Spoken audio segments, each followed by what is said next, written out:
రైతుల విషయంలో కూటమి సర్కార్ రాక్షసత్వం ప్రదర్శిస్తోందని, కనీసం యూరియా కూడా ఇవ్వాలని అసమర్థ ప్రభుత్వం ఇదని శాసన మండలి ప్రతిపక్ష నేత బొత్స సత్యనారాయణ మండిపడ్డారు. కాకినాడలో మాజీ ఎమ్మెల్యే ద్వారంపూడి చంద్రశేఖర్ రెడ్డి క్యాంపు కార్యాలయం ఆయన పార్టీ నేతలతో కలిసి మీడియా సమావేశం నిర్వహించారు. ఈ సందర్భంగా బొత్స సత్యనారాయణ మాట్లాడుతూ, సుదీర్ఘ పాలనా అనుభవం ఉందని పదే పదే చెప్పుకునే చంద్రబాబుకు వ్యవసాయ సీజన్లో రైతులకు ఏ మేరకు ఎరువులు కావాలో ముందుగానే ప్రణాళికను సిద్ధం చేసుకోవాలనే విషయం తెలియదా అని ప్రశ్నించారు.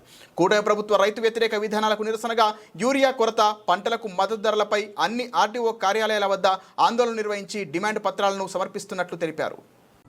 ప్రాంతాల్లో ఈ రైతులతో కలిసి యూరియా గురించి ఇప్పటికీ చాలా అధికారులను కలడం, వాళ్ళ మీద ఒత్తిడి చేస్తూ ఉన్నాం.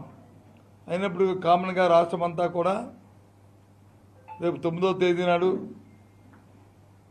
అన్ని ఆర్టీఓ ఆఫీసుల్లోనూ రైతాంగంతో రైతు సంఘాలతో కలిసి రైతుల కోసం యూరియా తాలూకా డిమాండ్ మీద వెంటనే ఫుల్ఫిల్ చేసి అందుబాటులో తేవడానికి ఒక కార్యాచరణ రూపొందించి 9వ తేదీన ఆర్టీఓ ఆఫీసులకి వినతి పత్రాలు ఇవ్వాలని మనం నిర్ణయించాం. యావత్ ఉమ్మడి రాష్ట్రంలో ఆంధ్రులందరికీ కూడా సంబంధించిన ఒక ఫ్యాక్టరీ 32 మంది బలిదానాలతో వచ్చిన ఫ్యాక్టరీ అది. ఎంతోమంది పెద్దలు దానికోసం ప్రాంతీయాలు చేయడమే కాకుండా పోరాటాలు చేసిన నేపథ్యం. మాటలు చెప్తున్నారు మేము దాన్ని ప్రైవేటైజేషన్ చేయమని, కానీ చేతల్లో చూసిన ఇప్పుడే 32 డిపార్ట్మెంట్కి 9వ తేదీ నాడే వాటిని ప్రైవేటైజేషన్ చేస్తూ వారికి టెన్లు కూడా పిలవడం జరిగింది. ఆయా డిపార్ట్మెంట్ అధికారులని అక్కడ తొలగించి అవుట్ సోర్సింగ్కి వచ్చి ఇవ్వడానికి వచ్చి పిలవడం జరిగింది.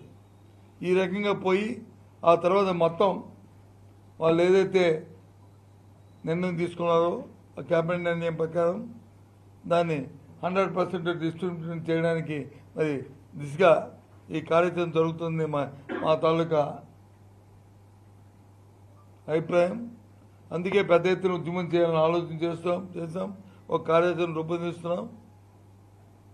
మొత్తం శ్రీకాకుళం నుంచి తూర్పుగోదావరి వరకు అన్ని నియోజకవర్గాలు కూడా ప్రజలను చైతన్యం చేసి విశాఖ ఉద్యమం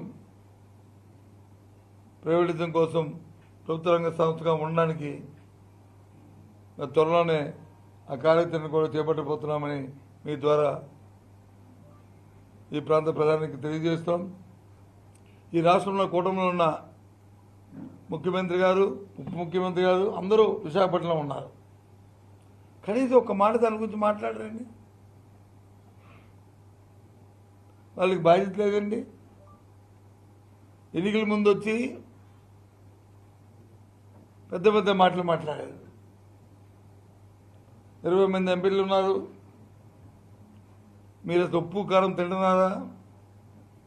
తినకపోతే మీ ఇంటికి వచ్చి ఉప్పు కారం ప్యాకెట్లు పంపిస్తాం, తినండి. తిని మీరు వచ్చి ఆ పౌరుషంతో మాట్లాడండి.